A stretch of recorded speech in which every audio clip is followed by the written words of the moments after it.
Arratzaldero bezala gurasoek Sopuertako Labalu gaur eskolaren kanpoaldean itxaron diete seme alabei, baina gaur lehen hezkuntzako 7 haurrek ez dute eskolarik izan. Goizean hezkuntza saileko ikuskatzaileek irakasle lanetan dabiltzan 2 boluntarioei espaitiete sartzen utzi zentroko langileak ez direlako.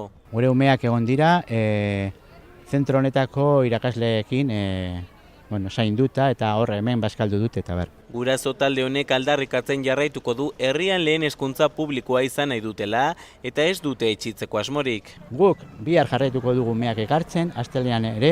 Sopuertan ikastetxe publiko bakarra aurreskola da eta lehen hezkuntza ikasteko umeek San Viator itunpeko ikastetxera joan behar dute. Ez dugu nahi inolaz ere San Viator kaltetzea. Are gehiago, San Viator behar dugu.